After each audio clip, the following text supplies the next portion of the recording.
Hello students, welcome back to your science class. आज हम कर रहे हैं चैप्टर नंबर 13 साउंड, ध्वनि के बारे में। इसके पिछले पार्ट में हमने पढ़ लिया था ध्वनि किस प्रकार से उत्पन्न होती है, ध्वनि के उत्पन्न होने का क्या कारण है, कंपनों के कारण ध्वनि उत्पन्न होती है, इसके बारे में हमने डिस्कस किया था और इसे डिटेल में समझ लिया था। इसके बाद हमने किया था कि मानव में कंठ में ध्वनि किस प्रकार उत्पन्न होती है, वाक् यंत्र, स्वर यंत्र के बारे में हमने पूरी डिटेल स्टडी की थी डायग्राम के साथ।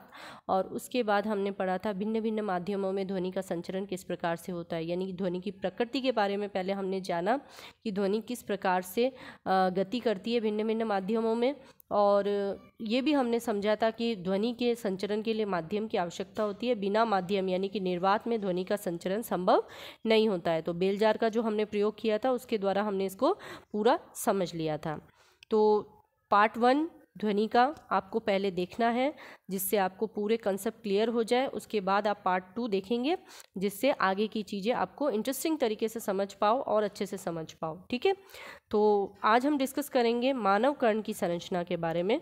Let's start. आज हमें समझना है मानव कर्ण किस प्रकार से वर्क करता है, किस प्रकार से इसकी संरचना होती है अंदर से।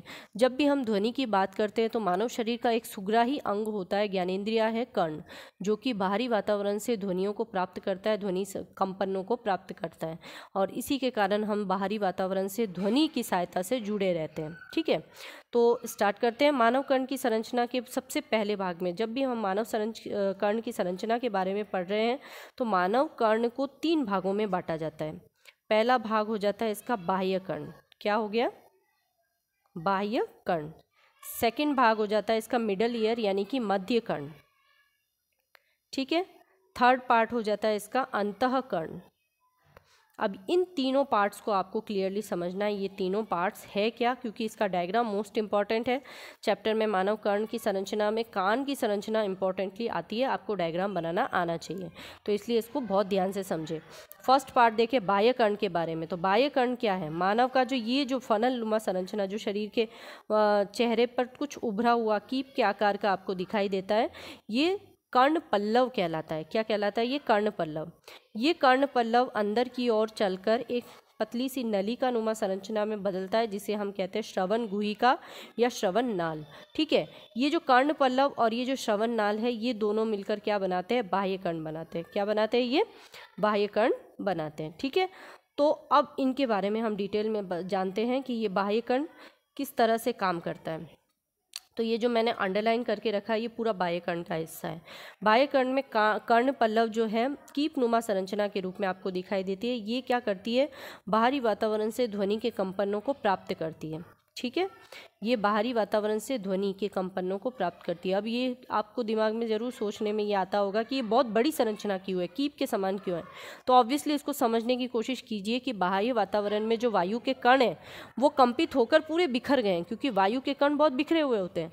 इन बिखरी हुई कणों को, कंपित कणों को इकट्ठा करके पुनः कान के अंदर लाना है। तो इसके लिए क्या चाहिए? एक बॉडी बहुत चौड़ी संरचना चाहिए, तो वही काम यहाँ पर कर्ण पल्लव करती है। ठीक है, तो इसका रिलेशन मैं आपको बताती हूँ। जैसे हाथी के कान बहुत बड़े बड़े होते हैं, तो हाथी के कान के जो कर्ण पल्लव हैं वो बड़े होने का रीज़न यही है कि वो बहुत दूर से ध्वनि तरंगों को इकट्ठा करके ला सकते हैं। ठीक है, तो इसे हम कर्ण पल्लव जो है वो बाह्य वातावरण से ध्वनि तरंगों को या ध्वनि के कंपनों को प्राप्त करने का कार्य करता है। फिर ये क्या करता है? आगे चलकर इन कंपनों को कहाँ? श्रवण नाल में आगे भेज देता है। ठीक है, ये जो श्रवण नाल है ये लंबी नलिका नुमा गुहिका है जो कुछ भी नहीं करती है, केवल कंपनों को आगे तक मध्य कर्ण तक पहुंचाने का कार्य करती है। श्रवण नाल का जो अंतिम हिस्सा होता है वो क्या होता है? श्रवण नाल का जो अंतिम हिस्सा है वो एक पतली सी झिल्ली नुमा संरचना में बदल जाता है जिसे हम कहते हैं कर्णपटय। यहाँ पर आप इसे डार्क ग्रीन कलर में देख पा रहे हैं। ठीक है, तो ये जो कर्णपटय है ये बहुत पतली झिल्ली नुमा संरचना होती है। ये क्या करती है? जो ध्वनि कंपन श्रवण नाल से होते हुए इस कर्णपटल से टकराते हैं तो ये झिल्ली भी कंपित हो जाती है। तो जैसे ही झिल्ली कंपित हो जाती है ये कंपनों की जो आवृत्ति होती है या कंपनों की संख्या जो है वो और बढ़ जाती है। ठीक है, यहाँ आपका बाह्य कर्ण कंप्लीट हो जाता है। उसके बाद स्टार्ट हो जाता है मध्य कर्ण। ठीक है, तो मध्य कर्ण कौन सा हो गया? ये जो रेड कलर के पार्ट के ऊपर आप देख पा रहे हैं ये जो संरचना है ये मध्य कर्ण कहलाती है। ठीक है, मध्य कर्ण में मेनली 3 अस्थियाँ होती है। ये 3 अस्थियाँ मिलकर मध्य कर्ण का निर्माण करती है। एक है इंकिस, एक है मेलियस और एक है स्टेपेज। अब इन तीनों अस्थियों को आप जरा अच्छे से समझना। ठीक है, तीनों अस्थियाँ, एक जो लाइट ब्लू कलर में आपको दिखाई दे रही है ये अस्थि, ये इंकिस यानी कि मुग्धरक है, इसको हिंदी में कहा जाता है मुग्धरक। इसके साथ में ये जुड़ी हुई थोड़ी सी डार्क ब्लू कलर की जो अस्थि है वो कहलाती है मेलियस। और इसके बाद आ जाती है ये जो गोल अंडाकार संरचना के रूप में आपको दिखाई दे रही है, ये स्टेपेज या वलयक कहलाती है। ठीक है, तो मुग्धरक, निहाई और वलयक, ये 3 प्रकार की अस्थियाँ जो है, इंग्लिश में इसको कहा जाता है इंकिस, मेलियस और स्टेपेज। ये 3 प्रकार की अस्थियाँ मिलकर मध्य कर्ण का निर्माण करती है। इनमें से जो इंकिस है यानी मुग्धरक है, उसका जो एक हिस्सा होता है वो किससे जुड़ा होता है? कर्णपटल से जुड़ा होता है। ठीक है, जब ध्वनि कंपन आकर कर्णपटल से टकराते हैं तो कर्णपटल क्या हो जाती है? कंपित हो जाती है। और ये कंपन जो है ऑब्वियसली एक वस्तु दूसरी वस्तु से आपने इस तरह से जोड़ के रखी है, अगर आप इसको कंपित करवाओगे तो ऑब्वियसली ये सारी की सारी चीज़ें भी आगे से आगे कंपन उत्पन्न करती रहेगी। ठीक है, तो इसी तरह से वर्क यहाँ पर होता है। जब कर्णपटल कंपित हो जाती है तो उसके पीछे से जुड़ी हुई जो मुग्धरक अस्थि है वो भी कंपित होने लग जाती है। उसके साथ ये मेलियस और वलयक, ये तीनों अस्थियाँ क्या हो जाती है? कंपित होने लग जाती है। जब ये तीनों कंपित होने लग जाती है तो कंपनों की आवृत्ति और कई गुना बढ़ जाती है। ठीक है, तो मध्य कर्ण की अस्थियों का काम सिर्फ इतना ही है कि वो कंपनों की आवृत्ति को बढ़ा देती है, कंपनों की संख्या को बढ़ा देती है। ठीक है, ये कंपन अब आगे चलकर, यहाँ पर मध्य कर्ण कंप्लीट हो गया, ये कंपन अब आगे चलते कहाँ पर? अंतःकर्ण पर। ये पर्पल कलर के हिस्से में जो आपको नलिका नुमा संरचनाएं दिखाई दे रही है, बहुत ज़्यादा उलझी हुई नलिका नुमा संरचना, ये सब क्या है? कर्णावर्त कहलाती है। क्या कहलाती है? कर्णावर्त या कॉक्लिया, इसको कहा जाता है कॉक्लिया। ठीक है, ये अंतःकर्ण का निर्माण करती है। अंतःकर्ण मध्य कर्ण से जुड़ा हुआ होता है, नलिका नुमा संरचना के रूप में होता है, जिसे हम कॉक्लिया या कर्णावर्त कहते हैं। जब ये कंपन मध्य कर्ण की अस्थियों से कॉक्लिया यानी कर्णावर्त में पहुंचते हैं तो इन नलिकाओं से गुजरते हुए इन्हें किस में बदला जाता है? इन कंपनों को विद्युत चुंबकीय तरंगों में बदल दिया जाता है, संकेतों में बदला जाता है। ठीक है, तो इसे आप याद रखेंगे, इलेक्ट्रिक सिग्नल्स में बदला जाता है। किसमें? कर्णावर्त में। इन ध्वनि कंपनों को, कर्णावर्त का संबंध जो होता है वो होता है किससे? श्रवण तंत्रिकाओं से। कर्णावर्त का संबंध किससे होता है? श्रवण तंत्रिका से होता है। ये जो श्रवण तंत्रिका है इससे जुड़ी हुई, इससे होता है कर्णावर्त का संबंध। तो ये जो कर्णावर्त में जो इलेक्ट्रिक सिग्नल्स बने वो श्रवण तंत्रिकाओं की सहायता से कहाँ ले जाए जाते हैं? मस्तिष्क तक ले जाए जाते हैं। ठीक है, जब ये मस्तिष्क तक ले जाए जाते हैं तो इन ध्वनि संकेतों की क्या की जाती है? व्याख्या की जाती है, और मस्तिष्क क्या करता है? हमारी ध्वनि को सुनता है। ठीक है, इस प्रकार हमें ध्वनि सुनाई देती है। तो ये पूरा कंप्लीट हो जाता है आपका मानव कर्ण की संरचना के बारे में। इसका डायग्राम मोस्ट इम्पॉर्टेंटली आपको तैयार करना है। Okay, clear? नेक्स्ट अब विभिन्न ध्वनि के अभिलाक्षणिक गुण। ध्वनि के अभिलाक्षणिक गुण का अर्थ ये हो गया कि आप ध्वनि को किस प्रकार से पहचान पा रहे हो। हमने शुरू से ही पढ़ा है कि ध्वनियाँ भिन्न भिन्न प्रकार की होती है। अलग अलग जंतुओं की ध्वनियाँ अलग अलग होती है, पक्षियों की ध्वनियाँ अलग होती है, मानवों में भी जो स्त्रियाँ हैं उनकी ध्वनियाँ अलग होती है, पुरुषों की अलग होती है, और हर व्यक्ति की दूसरे व्यक्ति से जो ध्वनि है वो अलग होती है। ये ध्वनियाँ जो है अलग अलग क्यों हुई? क्योंकि हर ध्वनि का एक अपना एक गुण होता है। वो गुण क्या है? अभिलाक्षणिक गुण। और उनको हम किस प्रकार से पहचानते हैं? तो मेन 3 इसके जो विशिष्ट गुण हैं उसके बारे में हम अध्ययन करेंगे यहाँ पर। सबसे पहला आ जाता है आवृत्ति और आवर्तकाल। आवृत्ति यानी रिपीटेशन, फ्रीक्वेंसी, आवर्तकाल यानी टाइम पीरियड। आयाम, एम्पलीट्यूड इसको कहा जाता है, और प्रबलता ध्वनि कितनी प्रबल है कितनी कम प्रबल है उसे हम आयाम के आधार पर समझते हैं। आवृत्ति के आधार पर हम ध्वनि की तीक्ष्णता के बारे में समझते हैं, यानी कि ध्वनि जो है वो कितनी महीन है, कितनी तीखी है, कितनी बारीक है, उसके बारे में हम आवृत्ति के आधार पर समझते हैं। और तारत्व के यानी कि ध्वनि, हमें कभी कभी ऐसा लगता है ना, कोई ध्वनि जो है हमें बहुत सुखद लगती है, सुनने में अच्छी लगती है, और कोई ध्वनि हमें बिल्कुल ही एकदम ऐसा लगता है कि ये ध्वनि तो हमें सुननी ही नहीं चाहिए, बिल्कुल कर्कश ध्वनि लगती है। तो इसका जो गुण है वो क्या है? तारत्व पर आधारित होता है। ठीक है, इसके बारे में हम डिटेल स्टडी करते हैं अभी। सबसे पहले हम पढ़ते हैं आवर्ती के बारे में। तो आवृत्ति क्या है, यानी फ्रीक्वेंसी।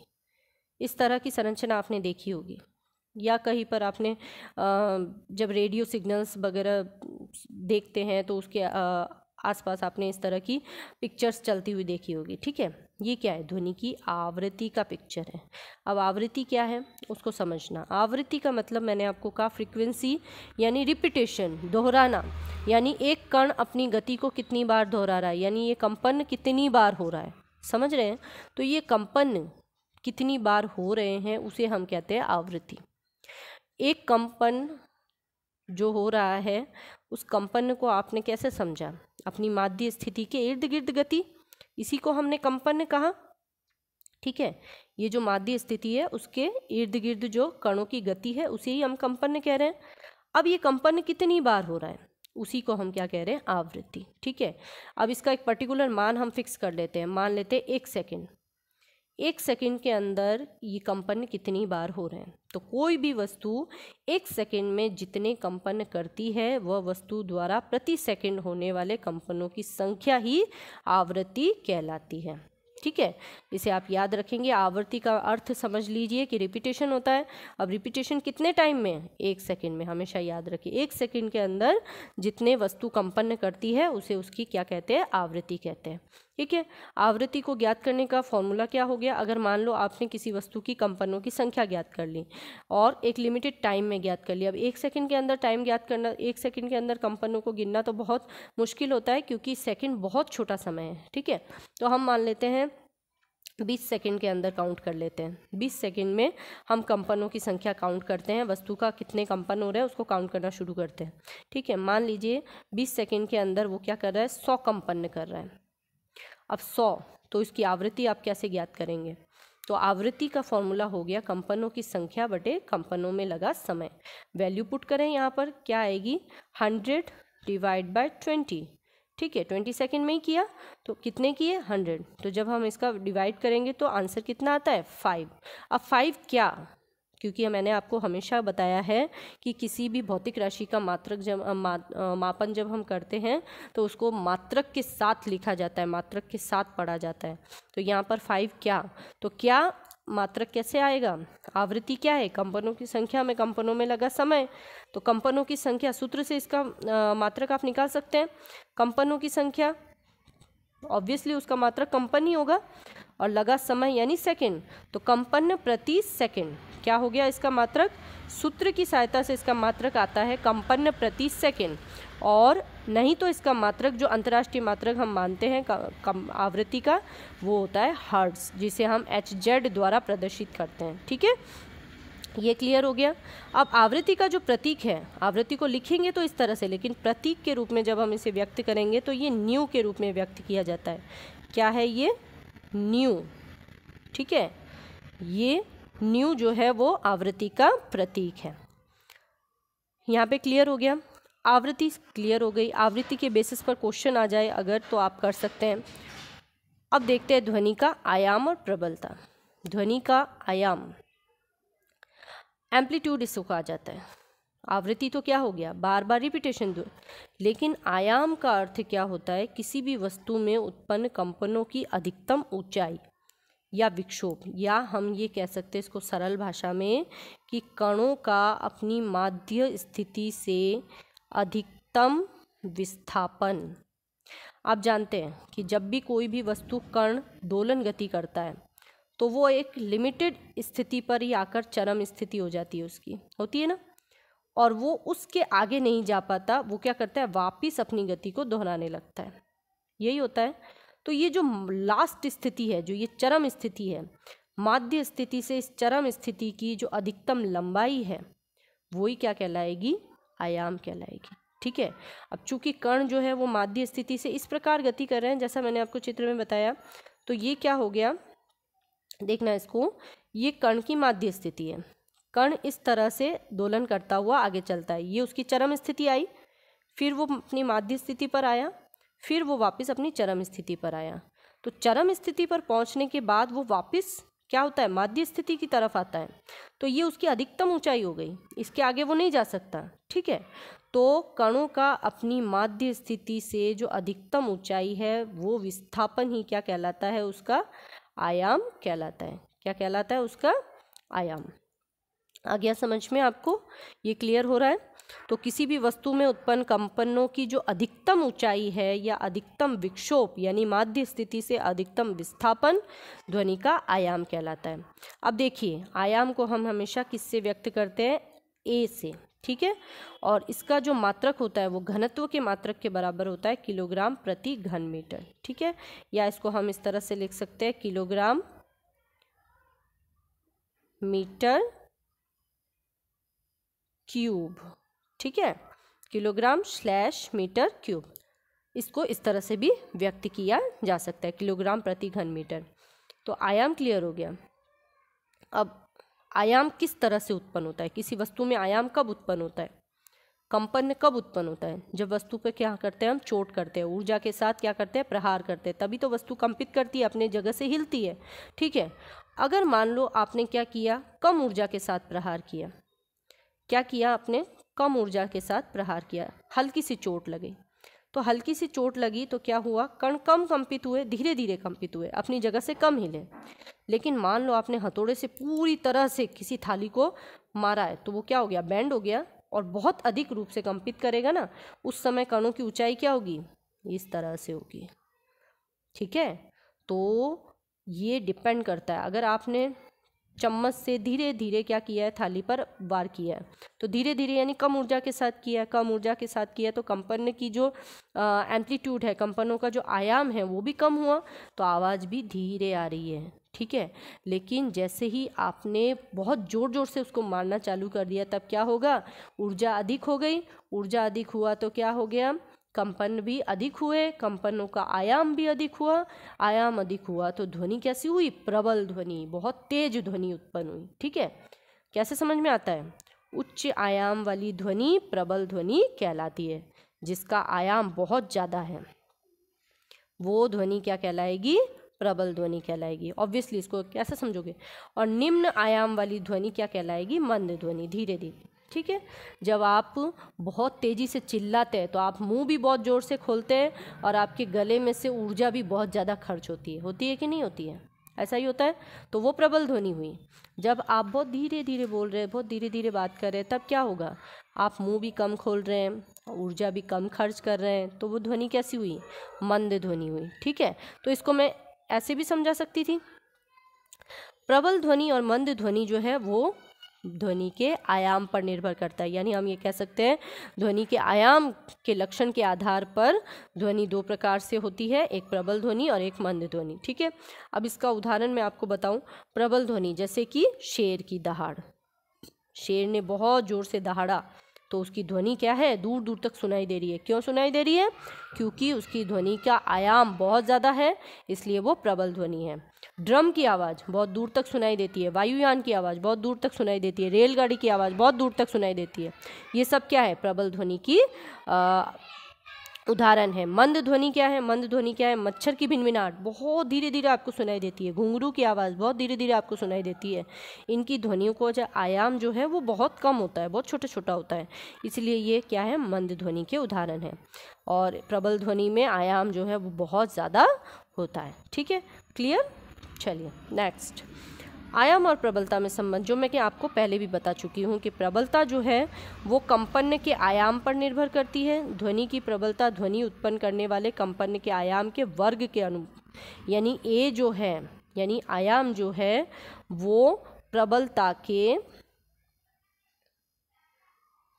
यानी प्रबलता जो है, एक मिनट देखना इसको वापस से, ध्वनि की जो प्रबलता है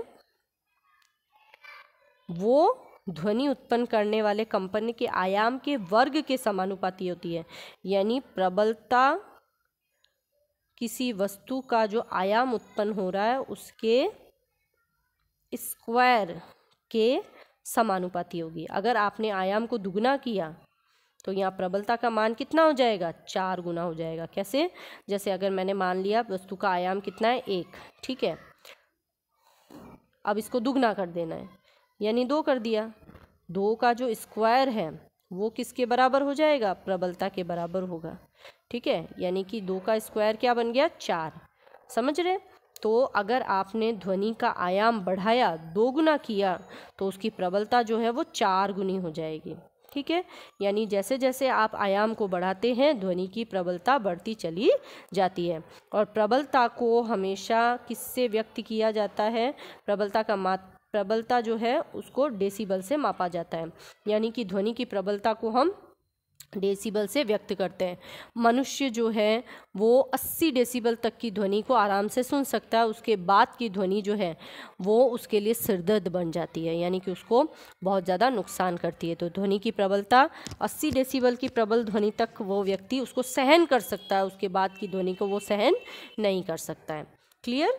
तो चलिए यहाँ तक हम आज कंप्लीट करते हैं। इसके बाद ध्वनि की आवृत्ति और उसके तारत्व के बारे में डिटेल स्टडी जो है, उसके बारे में ध्वनि के जो श्रव्य ध्वनि, पराश्रव्य ध्वनि और इसके बारे में डिटेल स्टडी जो है हम हमारी नेक्स्ट वीडियो में करेंगे। होपफुली यहाँ तक आपको क्लियर हो गया होगा।